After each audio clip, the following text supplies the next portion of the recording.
Assalamu alaikum. My name is Syed Uruj Sandani and I welcome you all to a special show on FIFA World Cup 2026.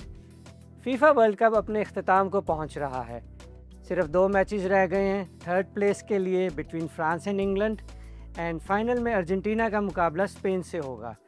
सो हम आज बात करेंगे third place playoff की और बाकी के अब तक इस वर्ल्ड कप में थर्ड प्लेस के लिए जो टीमें मुकाबले में आमने सामने हैं फ्रांस और इंग्लैंड, उनकी कारकर्दगी कैसी रही, क्या टूर्नामेंट से पहले उनके चांसेस थे वर्ल्ड कप जीतने के या फाइनल में पहुंचने के, और कहाँ अब वो थर्ड प्लेस के लिए कर रहे हैं, तो क्या व्हाट वेंट रॉन्ग। उसके लिए हमारे पास बड़े इंटरेस्टिंग गेस्ट मौजूद हैं जिनका तारुफ मैं आपसे कराता हूँ। Mohammad Bilal, welcome to the show. Thank you very much. Bilal के बारे में मैं आपको बताता जाऊँ कि बिलाल बिलोंग्स टू नमीबिया और ये नमीबिया के नेशनल टीम प्लेयर रह चुके हैं। So we have a professional footballer and a professional coach with us. Thank you very much. Thank you. Welcome to the show. Thank you. उसके साथ हमारे साथ मौजूद हैं 2 बड़े ही इंटरेस्टिंग, बड़ी बडिंग जो हैं आप कह सकते हैं football players, female football players, Shahana Wali from Chitral. Welcome Shahana. और उसके साथ बैठी हैं अम्बरीन नुसरत फ्रॉम गिलगित। सो हमारा ये शो जो है ये एक बड़ा मल्टी फैसिटेड शो होगा क्योंकि इसमें पाकिस्तान से ताल्लुक़ रखने वाला मैं हूँ, मेरे साथ नॉर्दर्न एरिया से चित्राल से शाहाना है, गिलगित से अम्बरीन है और नमीबिया से बिलाल हैं। So let's start the conversation about the third place playoff. Bilal, हम बात करते हैं फ्रांस और इंग्लैंड की जिनका थर्ड प्लेस प्लेऑफ के लिए मैच है। टूर्नामेंट प्री फेवरेट फ्रांस था, बहुत अच्छी कारकर्दगी रही। तकरीबन नहीं बल्कि 16 गोल्स किए उन्होंने और उनके ख़िलाफ़ सिर्फ 1 गोल हुआ बिफोर द सेमीफाइनल, लेकिन सेमीफाइनल में वो चोक कर गए। आपके ख्याल में इसकी क्या वजह हुई against Spain? From the start of the World Cup, all of us believed that France is going to be the winner, the favorite going to the World Cup. But unfortunately, things went wrong, which I don't understand. But in football, anything is possible. It's an unpredictable game, but Spain is quite tough team. They have some young talent. They are hungry. They wanted to show the world that they can do something. मैं शाहाना से question करूँगा कि हमने France और Spain के match में देखा कि फ्रांस की फॉरवर्ड लाइन बड़ी स्ट्रॉन्ग है, 16 गोल्स किए, उनके ख़िलाफ़ सिर्फ 1 गोल हुआ था बिफोर द सेमीफाइनल, जबकि स्पेन की कारकर्दगी परफॉर्मेंस बिफोर द सेमीफाइनल अच्छी जा रही थी बट नथिंग आउटस्टैंडिंग। यस, उनका डिफेंस बहुत अच्छा था, उन्होंने बहुत कम गोल कंसीड किए थे, बल्कि अगर हम फैक्ट्स पे नज़र डालें तो स्पेन कि डिफेंस ही उनका स्ट्रॉन्ग पॉइंट था और वो छोटे मार्जिन से मैच जीत रहे थे। फ्रांस के पास डेम्बेले और सबसे बड़ा प्लेयर जिसको माना जाता है फॉरवर्ड आजकल एम्बापे थे। स्पेन के पास ऐसा कोई फॉरवर्ड नहीं है जिसका नाम ज़बान पे आता हो, लेकिन स्पेन की टीम जो है वो एज अ टीम मानी जाती है कि इट्स अ टीम। फ्रांस के बारे में कहा जाता है it's a team of individual great players. तो शाहाना, आपके ख्याल में व्हाट वेंट रॉन्ग? उनका ये था कि उनके मिडफील्डर्स सही थे स्पेन के, और फ्रांस का तो स्ट्राइकर्स अच्छे थे। पहले मैचेस में वो अच्छे थे, तो बाद में जब उन 2 बड़े टीम्स का आपस में मैच हुआ तो तब फ्रांस ने सही से नहीं खेला, फ्रांस के अटैकर्स ने सही से नहीं परफॉर्म किया, तो मिडफील्डर उनके स्ट्रॉन्ग थे, इस वजह से वो विन नहीं कर पाए ये मैच। अम्बरीन, आपसे मैं क्वेश्चन करूंगा इंग्लैंड के बारे में कि इंग्लैंड ने वर्ल्ड कप से पहले अपना कोच चेंज किया था। बड़े ही मशहूर कोच जर्मन थॉमस टकल जो इंग्लैंड में भी कोचिंग करते रहे हैं, डिफरेंट चैम्पियनशिप्स, प्रीमियरशिप्स जीत चुके हैं ऑल ओवर द वर्ल्ड, बड़ा नाम है उनका। उनको कोच मुकर्रर किया था क्योंकि इंग्लैंड का ख्याल था कि थॉमस टकल शायद उनको वर्ल्ड कप जिता देंगे, और इंग्लैंड के पास Jude Bellingham, Harry Kane, Stones जैसे बहुत बड़े प्लेयर्स थे जिनकी परफॉर्मेंस बिल्कुल छुपी नहीं है। केन बायर्न म्यूनिख के लिए खेलते हैं, बेलिंगम रियल मैड्रिड के लिए खेलते हैं। फ्रांस का मुकाबला, इंग्लैंड का मुकाबला सेमीफाइनल में अर्जेंटीना से हुआ और 85 मिनट्स तक इंग्लैंड जीत रहा था और फिर काया पलट गई और अर्जेंटीना जीत गया। क्या हुआ इस मैच में? बिस्मिल्लाहिर्रहमानिर्रहीम। सो मैं इस मैच के हवाले से मैं यही कहना चाहूँगी, देखा जाए तो ना इंग्लैंड ने शुरू स्टार्ट बहुत अच्छा लिया था, बहुत अच्छा उन्होंने स्टार्ट किया, उन्होंने केवल बॉल भी किया, बॉल स्कोर किया, यस, गॉर्डन ने 55 मिनट्स पर गोल किया था। पहला गोल किया, लेकिन जहाँ पे इन्होंने गोल किया था उसके बाद इन्होंने प्रॉपर अपनी गेम छोड़ दी और इन्होंने डिफेंस करना शुरू किया। एग्जैक्टली। ये सबसे बड़ा यहाँ पे मसला है। अभी देखिए हमारे पास ओपोनेंट में खड़े थे मेसी, अगर हम मेसी को स्पेस देंगे, उन्हें जगह देंगे, तो वो ऑब्वियसली वो तो खेलेंगे, वो तो असिस्ट करेंगे, अगले प्लेयर्स उन पे बॉल करेंगे। तो ये एक मेजर यहाँ पे मसला आ रहा था कि उन्होंने डिफेंस किया इंग्लैंड ने, और इसका फ़ायदा उठाया अर्जेंटीना ने और उसे 2 गोल एंड पे और इन्होंने बॉल कर दिए। ये एक बड़ा डिफरेंट है। हाँ बिल्कुल, 55 मिनट्स तक जब एंथनी गॉर्डन ने गोल किया तो England was playing very well, attacking football खेल रहे थे। और उसके बाद उन्होंने मेसी ने फिर एक अर्जेंटीना ने, और मेसी को कहा जाता है कि Messi is a coach on the field, Sure, तो मेसी ने अपनी पोजीशन चेंज की, राइट पे आ गए और राइट पे उन्हें बहुत स्पेस मिल गई और दोनों गोल में असिस्ट मेसी नहीं किया। सो अर्जेंटीना ने स्ट्रेटजी चेंज कर ली क्योंकि उन्हें पता था अगर हमने फाइनल में जाना है तो we have to score a goal ताकि मैच इक्वल हो, एक्स्ट्रा टाइम में जाए। इंग्लैंड ने बिल्कुल जिस तरह आपने अमरीन कहा, इंग्लैंड बैक फुट पे चला गया। 55 मिनट से लेके मैच के एंड तक आखिरी 15 मिनट में अर्जेंटीना ने 2 गोल किए, लेकिन पोजेशन जो है 88% अर्जेंटीना के पास था और सिर्फ 12 इंग्लैंड के पास। तो बिलाल, ये तो इंटरनेशनल फुटबॉल क्या इवन क्लब में बड़ी एक स्ट्रेंज सी बात है कि 88% आप एक वर्ल्ड चैम्पियन को पोजेशन दे दें तो किसी ना किसी टाइम गोल तो होगा, इतना प्रेशर होता है। Sir, listen, as a coach, I've been in this field. I have got 18 years experience in coaching. As a coach, I will give blame to the coach. Yes. बहुत गंदा किया है, बहुत बहुत यार, गंदा किया। He got them in a very wrong way. He can't defend a goal against Messi in that manner. For- Being a coach, you're supposed to encourage your players to come and stand and play against Yes. Messi. लेकिन ऐसे case नहीं किया, he was wrong. I was surprised when Messi changed position. He was supposed to find a player that will match him strength to strength, position to position. In any way he moves, spoil his game. He never do that. Then he encourages players to play behind the ball, and when you do that against a big country that have a superstar like Messi, it's going to be suicide. It was suicide. बहुत गलत किया. The blame goes to the coach. I'm not afraid to say that. He was a very world-class coach. लेकिन इस match में जो किया वो गलत किया। मोहम्मद बिलाल एग्रीज के, और इनके मुताबिक सारा ब्लेम जो है वो कोच को जाता है क्योंकि जब इंग्लैंड खेल रहा है, इतना अच्छा खेल रहा है, गोल की लीड है, तो फिर उन्होंने मेसी को फ्रीडम क्यों दिया, राइट पे क्यों खेलने दिया कि मेसी अपनी मर्जी से गेम डिक्टेट कर सकें। और वर्ल्ड कप में आपने देखा है कि मेसी ने अपनी स्ट्रेटजी चेंज की है। ही इज़ 39 ईयर्स ओल्ड और वो अब मैचेस में भागते नहीं हैं, वो चलते रहते हैं, लेकिन अचानक एक बर्स्ट आता है स्पीड का और वो जो चेंज होता है मेसी का चलने से भागने में, वो गोल में रिजल्ट करता है। और जिस तरह बिलाल ने कहा कि थॉमस टकल एक बहुत वर्ल्ड फेमस कोच हैं और उनको इंग्लैंड ने इसीलिए कोच बनाया था कि वर्ल्ड कप जीते। इंग्लैंड की परफॉर्मेंस पे अगर हम नज़र डालें तो इंग्लैंड की परफॉर्मेंस ग्रुप मैचेस में ही एक मैच में लगा था कि इंग्लैंड की टीम शायद घाना के खिलाफ जब 0-0 थे। जी बिल्कुल। उस बारे में बिलाल आप क्या कहेंगे? क्योंकि you know African football very well. जी बिल्कुल। I have followed England team for a very long time. They are one of my favorite when it comes to world football because most of the players that played in these World Cups, all of them played in England.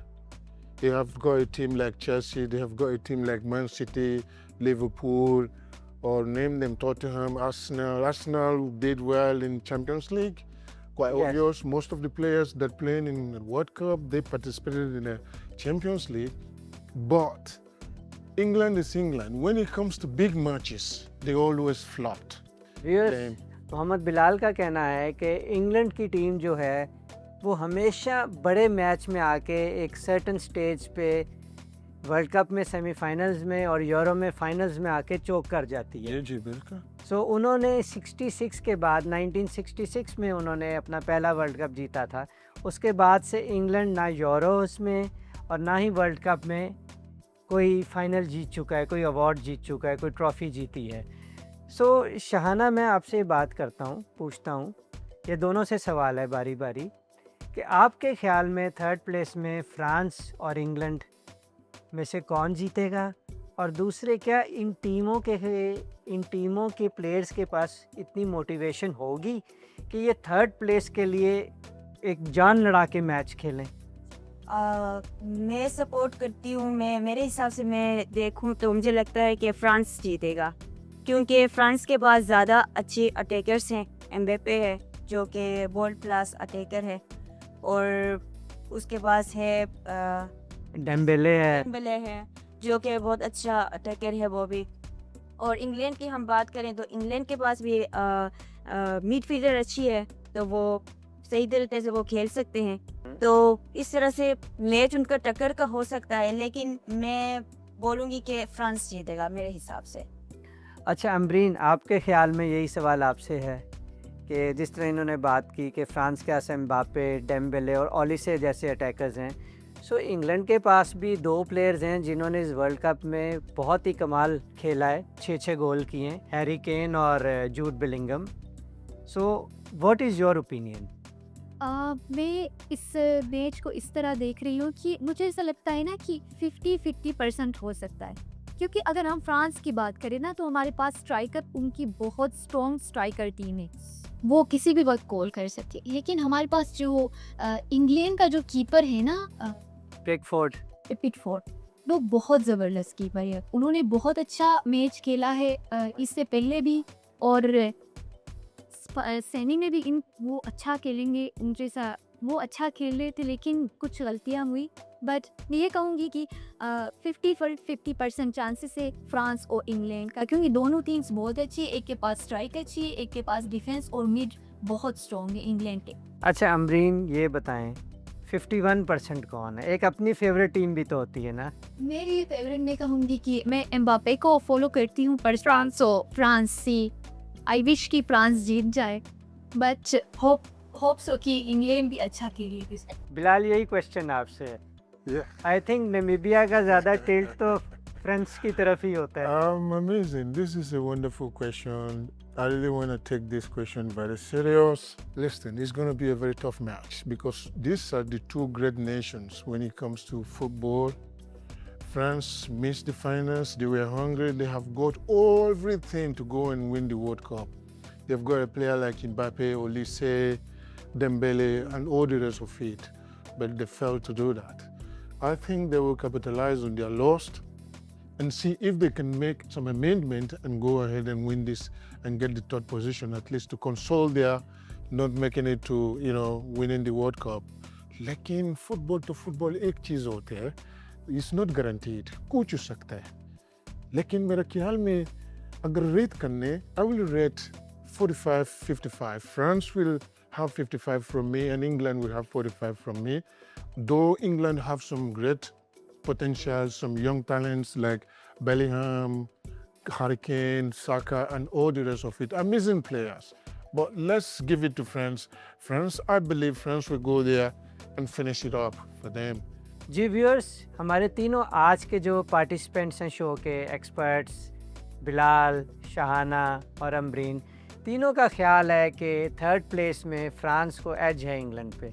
अच्छा बिलाल, अभी आपने बड़ी अच्छी बात की, आपने कुछ England के प्लेयर्स के नाम लिए जी जिनमें साका भी है। अब मेरा एक सवाल आपसे बड़ा इम्पोर्टेंट है। जी थॉमस टकल ने, एक तो जो उन पे क्रिटिसिज्म हो रहा है, जो पुराने प्लेयर्स वेन रूनी ने भी किया, एलन शेरर ने भी किया, जी और भी इंग्लैंड के पंडित्स ने किया। जी सो उसी से रिलेटेड है कि जो उन्होंने टीम सिलेक्ट की, 2 सवाल हैं।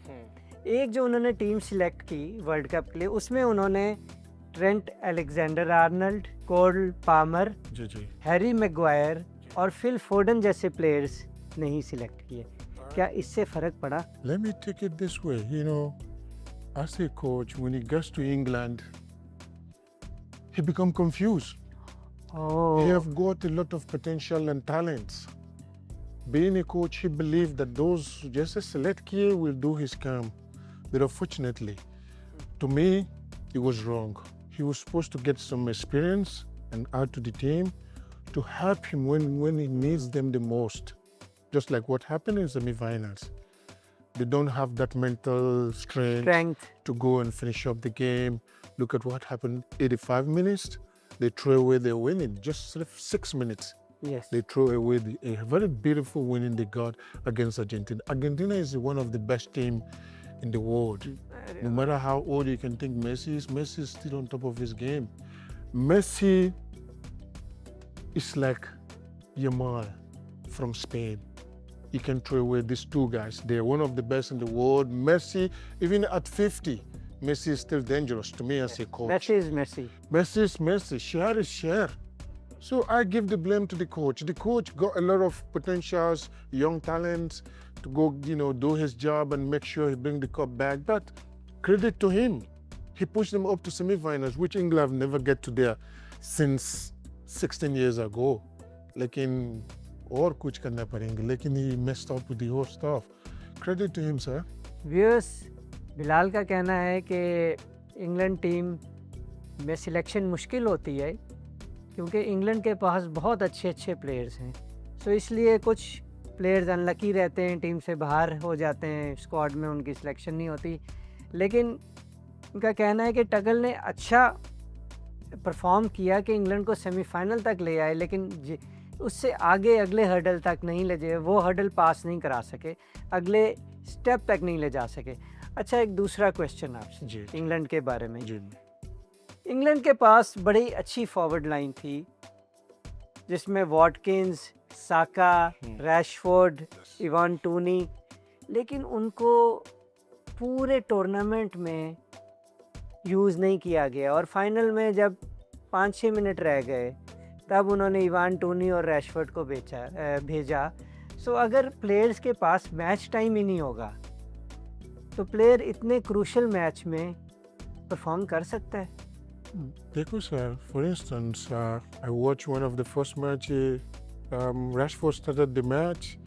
He didn't perform properly. As a coach, we do some stuff like that. As a coach, when you believe in a player and you throw him in the field to play, which my fellow guests here, they have experience about what I'm trying to say here. When the players get into the field, sometimes some kind of pressure is on him. He cannot be able to pull up some stuff which you expect him to do as a coach. Hence, you have a lot of bench players, sharp players in the bench. You try to bring them back. And when the new player which you have put in the field to play for you did something great and convince you that this is the player I want in the field, you always go for them and forget about those ones. My guests can somehow chip some words in it, but they know that this is the issue as a coach. We do believe in that. When you trust a player, when he gets to the field, he never perform properly the way you want him to do. बहुत मुश्किल होता है, लेकिन football तो football, क्या करो यार, यही है। शहाना, यही क्वेश्चन आपसे है जो उन्होंने बात की है कि वो आप दोनों जो हैं फुटबॉल प्लेयर्स हैं, तो क्या जब एक प्लेयर को आखिरी 4-5 मिनट में भेजा जाए तो can they perform miracles at that time? मुझे लगता है कि ये थोड़ा मुश्किल होता है क्योंकि मैं एज ए प्लेयर जब आप टीम के मैच के अंदर आप जाते हैं तब आप पहले देखते हैं कि प्लेयर्स कैसे खेल रहे हैं। आप पहले खुद की ग्रिप को मजबूत करते हैं और उसके बाद आप खेलना शुरू करते हैं। तो 4-5 मिनट में प्लेयर सिर्फ अपने ग्रिप मजबूत करता है, प्लेयर्स को देखता है, अटैकिंग, फॉरवर्ड, हर एक चीज़ वो देखता है, खुद की पोजीशनिंग वो देखता है। तो उस हिसाब से मैं कहूँगी कि ये मुश्किल होता है, लेकिन कुछ प्लेयर्स होते हैं जो खुद को मोटिवेट करके वो कर भी सकते हैं। मैं यही कहूँगी कि बीइंग अ प्लेयर आपको ग्राउंड में स्टेबल होना पड़ता है सबसे पहले। अभी एक दो प्लेयर है, जो रिजर्व प्लेयर है ना, जो बेंच प्लेयर है हमारे पास, वो पूरा मैच देख रहा होता है, उसे पता है कि अंदर क्या है। क्या हो रहा है। अगर हमारे पास एक अच्छा टैलेंटेड प्लेयर हो ना, तो वो अंदर जाके अपना काम कर सकता है, इसको जो काम दिया गया है तो वो कर सकता है। लेकिन अभी ये जो बड़े मैचेस होते हैं ना, इनमें प्लेयर्स जो है वो कंफ्यूज हो जाते हैं, उनके पास इतना टाइम नहीं होता है कि वो स्टेबल हो जाए और वो अपनी परफॉर्मेंस दे सके। तो वो ये 5 मिनट में प्लेयर स्टेबल नहीं हो सकता, ये मुश्किल होगी। वन लास्ट क्वेश्चन जी इससे पहले कि हम शो का इख्तिताम करें, जो टाइम ख़त्म हो रहा है, जी जी कि इस वर्ल्ड कप में आपकी फेवरेट टीम कौन सी थी जो आप चाहते थे वर्ल्ड कप जीते? ये सवाल सारों से है। Without no favor or whatever, I want Spain to go there and get the job done. Spain have got the mental toughness, they have shown they can do it, and I believe that they will get the job done. Bilal की favourite team Spain, और वो चाहते हैं कि Spain world cup जीते। मेरी favourite team पुर्तगाल थी, क्योंकि मैं Ronaldo Cristiano Ronaldo. Lekin you're off there, you can't win anymore. Football Cristiano Ronaldo और मेसी के बगैर Yes, नामुकम्मल है। of course, there are those things. Bed हुआ है, तो आगे मैं स्पेन को मैं सपोर्ट करूंगी फाइनल के लिए। मेरी टीम तो चली गई है। Same goes with me. For Ronaldo fan थे हम, तो आई विश कि वो आ जाते, वो खेल से वो अपनी लाइफ में उन्होंने कभी, अगर हम बात की बात करें कि उन्होंने वर्ल्ड कप नहीं जीता है। बिल्कुल। आई विश, मैं चाहती थी कि उनका लास्ट वर्ल्ड कप था और वो जीत जाएं, लेकिन अभी ये तो पॉसिबल नहीं हो सकता, अभी मुझसे लेके तो नहीं आ सकती। बट आई विश कि अभी जो है ना, लमीन यमाल जीते। आप दोनों की फेवरेट टीम को स्पेन ने ही बाहर किया। और वो जो decades old rivalry है between Messi and Ronaldo. I think it's coming to an end, but Messi's Messi. Messi. Messi's Messi. The way it stands now, Messi stand a chance to become the highest goal scorer in this World Cup because nobody's there again to compete with him. Dembele is out, Mbappe is out, Bellingham is out. Those that got like 6 goals, Haaland is out. लेकिन Mbappe के पास एक chance है, क्योंकि उनके भी 8 गोल हैं, Messi के भी, तो एक मैच दोनों Messi के is pass. Messi. Messi is a magician. I respect him every day. No doubt about that. Okay, thank you so much Mohammad Bilal for being on the show. Thank you for having me. Thank you very much. Shahana and Amreen. Thank you so much. So viewers, third place final जीतने का सारों का vote Spain की तरफ है, third place का सारों का वोट फ्रांस की तरफ है। जाते जाते एक बात हम 2 पॉइंट्स डिस्कस करते जाएं very shortly. Golden boot race still on. Kane और बेलिंगम ने 6 गोल किए हैं। उनका मैच है फ्रांस से जिसमें एम्बापे हैं, उन्होंने 8 गोल किए हैं। फाइनल का मैच अर्जेंटीना स्पेन के दरमियान है, मेसी ने 8 गोल किए हैं। जिस तरह बिलाल ने कहा कि मेसी इज़ मेसी, सो एक चांस है मेसी के पास, एम्बापे के पास, और आउटसाइड चांस है केन और बेलिंगम के पास अगर वो 3-3 गोल कर लें। उसके अलावा ये वर्ल्ड कप इस पॉइंट ऑफ व्यू से बहुत अहम है और हमेशा याद रखा जाएगा कि प्रॉबली ये आखिरी वर्ल्ड कप था क्रिस्टियानो रोनाल्डो और लायनल मेसी का, क्योंकि अगले वर्ल्ड कप तक दोनों अपने 40s में होंगे। But you can never say anything with these 2 great players. जितनी उनकी फिटनेस है, जितना उनका पैशन है, जितना उनका मोटिवेशन है। सो बस थोड़ी देर तक ही थर्ड प्लेस मैच शुरू होने वाला है। Keep watching youth Pakistan special shows on FIFA World Cup 2026.